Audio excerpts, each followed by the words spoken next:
Hi, my dearest beloved friends. The tablets of fire's warnings are one of the primary reasons why we keep tackling with the black magic situation. According to Almin, it's a potential primary source of possible total termination of the planetary life's existence. That's why we cannot be silent, and we are going to delve even more deeper into that. I'm going to share with you some of my early experiences that are directly relevant to our next layers of our research. It was the 1990s. I was then in a very intense phase of the research in the areas of how life works. Is there a God of the universe? How to explain spiritual healing, supernatural manifestations that I became aware of actually since my early childhood. And I just craved and craved and craved for more knowledge, more understanding of how all this works, especially whether we can somehow influence or direct this power, or we're just its hopeless puppets, and we need to just accept that everything is predetermined by some mysterious higher power. And my research brought me to all kinds of strange people, strange places, and strange experiences as I tried to find some kind of a teacher or mentor, someone more advanced, more experienced. And I came across some of them who claimed this role, but to my greatest disappointment, they were either fakes or black magic practitioners. For example, it was a very long time ago, I was invited to a training session, and the topic was one of the most effective ways to start a metaphysical esoteric business, according to this practitioner. Briefly, the bottom line was, in order to offer solutions for decent amount of financial reward, we need to create a problem first.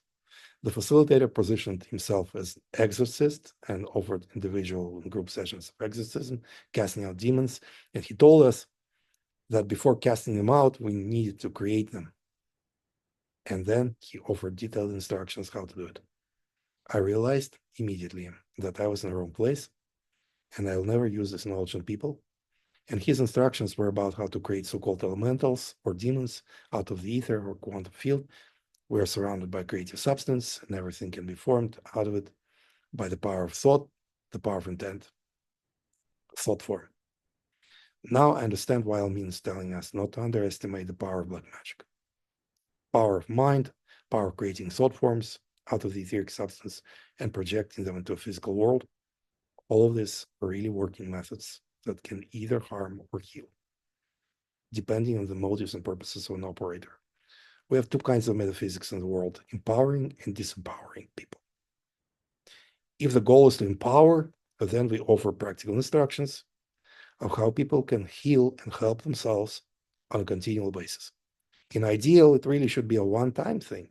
That's why it's not necessary for us to work as a full-time spiritual teachers or healers. If we catch and cook a fish for a person, he will get his one-time lunch. But if we taught him how to fish, then he will feed himself for all his lifetime. The greatest problem in the area of healing metaphysical practice is creating ongoing codependent relationships between practitioners and clients. Only please don't misunderstand me. Often ongoing teaching, training, healing support is necessary, but it cannot last forever.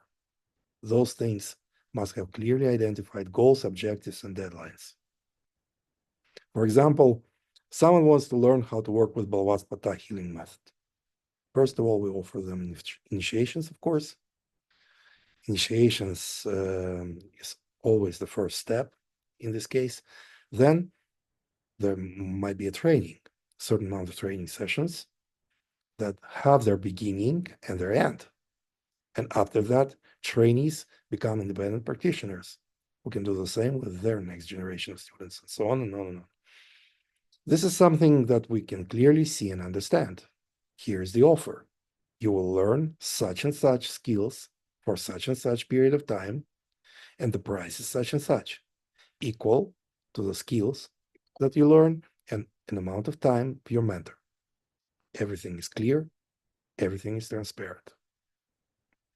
An instructor presents clear, detailed, comprehensive information about his offer. A potential student understands exactly what he's going to learn and what measurable results he'll enjoy as a result of his training. The results must be clear and measurable, not something vague or abstract, like realizing your full potential for $200 or liberation from age-old illusions of the past for $500. Big words that tell about nothing. What exactly is going to be achieved as a result of this training or session? It must be clearly defined with expected measurable results.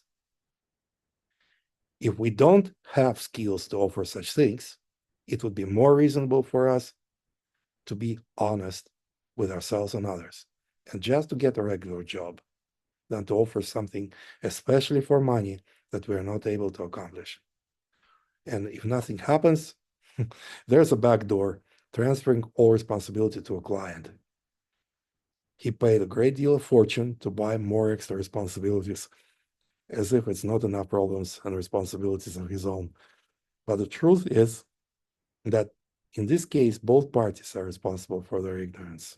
Black magic operator definitely loses his soul by practicing this kind of magic. And his client is ignorant enough to order black magic service. If an offer is vague, abstract, or contains solution to a problem that was created by a practitioner, then of course it's clearly a black magic. For example, a person just wanted to get a simple answer to a simple question, but now he is overwhelmed with information about multiple layers of karma from his past lives and the past lives of his multiple other selves from multiple parallel realities and multiple curses that need to be broken during not less than 30 more sessions. And of course, at the last session, more problems will be created by a practitioner that will need to be solved during the next 50 sessions, and so on and on and on. So I personally know people that spending all their lives and all their money in codependent relationship with their black magic practitioners. Almin told us about the importance of our self-protection. Yes, we need to know how to protect ourselves, how to never lose our life force, because protecting ourselves is protecting our personal energy, our life force. Let's not give our power away to energy vampires such as black magic practitioners. All black magic practitioners are energy vampires and parasites, and all energy vampires and parasites are black magic practitioners. All without exceptions. Those who cultivate a lifestyle of survival at other people's expense are black magicians, whether they realize it or not. After my 99 years experience with a black magician who told how to create problems and then sell solutions, for some time I kept receiving letters from his organizations with demands to send him certain amounts of money, just because he claimed that he was the only Most High God in the flesh, that blesses and protects those who give him money, and curses and literally puts to death those who don't obey his instructions in the letters. For example, in one of the letters, I was instructed to give him $999, or else there was a clear threat of a sudden, unexpected death within 90 days in case if I rejected that instruction. So I rejected that instruction. I'm still alive. What can we learn from this example, from this experience? First of all, I knew that that person was a professional hypnotist and operated in the area of projection and suggestion. That's why he always wore a special kind of clothes, long black robes, pendants with exotic symbology. And he used photoshopped pictures of himself with a halo around his body to project into his followers that he is someone special, the Lord God Most High, and things like that. Later, when I took the courses at the School of Advanced Psychology in Moscow, that also trained top-level military and federal security personnel, I learned all the details and nuances about all those methods of manipulation and mind control. As I told you, it was a time when I was in the midst of extremely intense personal research, and everything related to the supernatural and paranormal immediately attracted my attention. That's why I chose this school. It was not my goal to become one of them, one of those who studied at the school, and to use it on others, but perhaps only now I can really truly appreciate and be grateful for that experience, because it really helps me to separate the wheat from the chaff in this area and to help others to do the same. I also remember that this guy, I don't want to mention his name, the name of his organization, demanded complete submission from his followers because, well, logically, according to his logic, he was God and God must be served and obeyed. And if that particular God has spoken, give me $5,000, they must obey, or else. What are the consequences of disobedience to God? Death and eternal hell, of course. And I remember at that time, I don't know how about now, and I don't want to know. He had thousands and thousands and thousands of followers all over the world that obeyed this multi-millionaire God. The reason why he became a multi-millionaire, so many weak-willed, superstitious people in the world. Welcome to the 21st century. Actually, $5,000 was the price for becoming a member of his society. That guarantees special supernatural powers, blessings, and protection from this super guru, God of all gods, King of kings, and Lord of lords. And they had to sign a contract that after they paid this amount of $5,000, they swore to give him any amount at any time by his request, to keep good status of blessing and protection and removal of all karma and freedom from age-old illusions, generational curses, and many other fairy tales that he used to hypnotize his people. I remember there was a few minutes in my life which I spent considering becoming a part of this organization. As Almin said, never underestimate black magic. Power of mind control is a really powerful thing. I experienced that myself. But fortunately, my power of resistance was stronger, and I've decided to forget it and to never have anything to do with this person and his organization anymore. And as you guess, nothing terrible happened with me. On the contrary, my life became even better after I completely broke up with them. I remember there was a struggle when I received that letter. Give me $999 or else. I really felt fear for some time. But I already had some experience in the area of the power of thought, power of will, power that overthrows and cancels all ill intent. And I rose up in my personal power, and all my fears were gone. And I switched my attention to something else, some more meaningful, productive, life-enhancing things.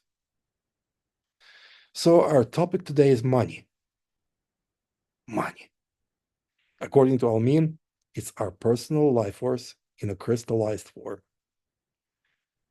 As we already mentioned before, we never give away our personal energy, our personal life force, under any circumstance. That's why we don't waste our emotions. We don't make a public show out of them, never, under any circumstances. But we're supposed to be generous and giving, right? Yes, that's true. We are natural givers and receivers, natural operators of the law of exchange. All nature operates in this law. But some people give what they're not supposed to give, and this is the problem. Our personal life force supports our personal, mental, and physical well-being. People who constantly lose their life force naturally become mentally and physically ill because they lose the energy that supports their holistic health and well-being. It happens when they become emotional, including trying to be emotionally supportive of others or allowing uncontrollable emotional reactions to other people's behavior and the like. Often, they can immediately feel worse and even physically weaker right after giving away their emotions. And money is one of the extensions of your personal life force. We immediately feel worse after spending money inappropriately. We don't give our life force away. We circulate it within ourselves. The same as with money. To stay safe and strong, mentally and physically, we don't give money away. We circulate it. We contribute it. We invest it into our own lives, into our own selves. If we give money to the needy or homeless, then we block their progress, their opportunity to rise up in their own personal power, to become their own personal source of supply. But most of all, we hurt ourselves. We lose our life force in the form of money. And this is one of the reasons why people become physically and mentally ill. When they give money and there's no exchange involved. Our life force leaves us through our emotional and financial losses. That's why we want to prevent that. How? First of all, if we want to use our money for purchasing our products and services, first of all, before making any financial decision, we need to make sure that it's totally 100% our own financial decision, not influenced by anyone and anything else besides our own selves. We need to make sure that we don't act under an external source of influence or under pressure. For example, we need to be informed that we can heal and protect ourselves by ourselves. And we don't need any God, an angel, or a healer, or a guru to do it for us. Because you know that there's no power higher than you in your life. And for your personal well-being, you don't need any external spiritual covering or protection from any incarnate or discarnate beings, from the hidden realms, interstellar realms, any realms. You are the highest authority over your life. You have all power to heal and protect yourself and all areas of your life. If you know that, then you just ignore all of those offers to heal, to bless, to protect you, for your money, of course. Yes, of course, there are more advanced and more experienced masters that can offer mentorship and assistance for the beginners. But it's not catching fish for them, figuratively speaking, but teaching them how to fish. That's why Alvin has an online store and many offers. But their difference from the black magic offers is that we offer you the tools and services that are directed to your self-empowerment, to teaching and equipping you with all knowledge and tools that help you to help yourself. You pay only one time for a tool or for a course and use it all your life, as long as you need it. And only you can determine for yourself if you still need it or you learned the necessary skill and now you can use it without using a tool, which I mean also compares with training wheels of a bicycle. When you learn how to ride the bicycle, you no longer need training wheels. And our every tool and our every course, a sound elixir, musical ceremony, have detailed description attached that also specifies expected measurable results that you achieve by its use, not something vague or abstract, like earning a good karma or freedom from generational curses. Those are the concepts that only black magic practitioners use. There's no such thing as a generational curse just by itself, if it's not manufactured by a black magician, and you know why and what for. Black magic online stores offer so-called protection and assistance from a black magic practitioner made problems, curses, and demons. Create a problem for a client and then offer solutions. This is black magic, their mode of operation. As you know, black magicians operate under their false conviction that according to their understanding of life and their cosmology, shortage of resources is the only reality that exists.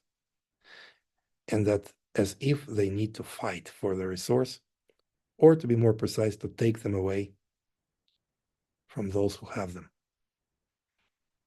They are parasites because they live at other people's expense and offer nothing in return. They don't know how to train, how to mentor, how to empower others because they're so limited in their understanding that they're even not aware of this possibility. The only thing they know is how to get things from others for their personal survival. First of all, they put their lives at risk and they're subconsciously aware of it. They always feel like they live on the edge.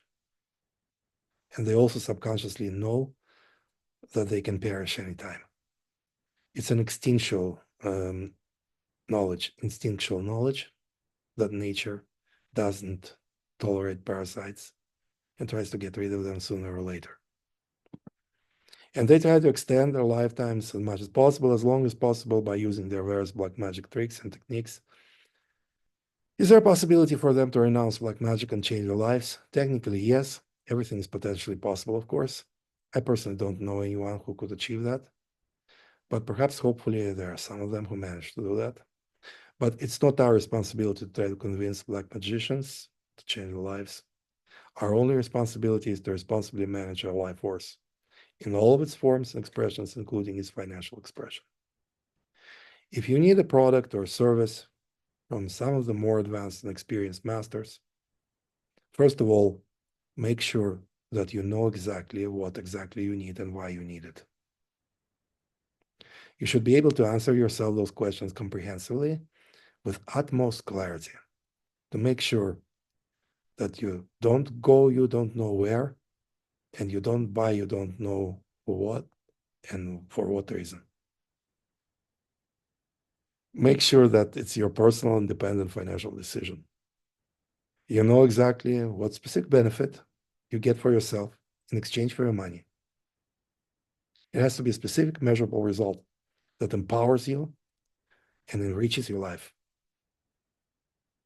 And you know exactly what exactly should be improved or enhanced in what specific area of your life, not something abstract like freedom from generational curses or eliminating karma or after a session, I felt so great, waves of energy, my body feels lighter, or I don't feel my body. It's actually a very bad sign. As if I'm dissolved and spread across the entire cosmos. This is even worse sign. If this is something that you paid for, this is definitely a loss, and black magic is involved. Discarded beings know how to stimulate pleasure centers in our body, brain, and nervous system to make us pay for more such sessions, to feed the physical and non-physical parasites. Your results of those services should be clear and measurable. Like, you got a better job, you're diagnosed with such and such disease, and now it's gone, and you have medical evidence that confirms that. All vague and abstract stuff is clearly black magic deception, and both parties are at risk, those who pay and those who receive payment. And the most important thing is that if you use your life force responsibly, including in the form of money, consciously and on target, being highly acutely conscious of dynamic exchange, you will always have enough energy, enough life force to heal and help yourself.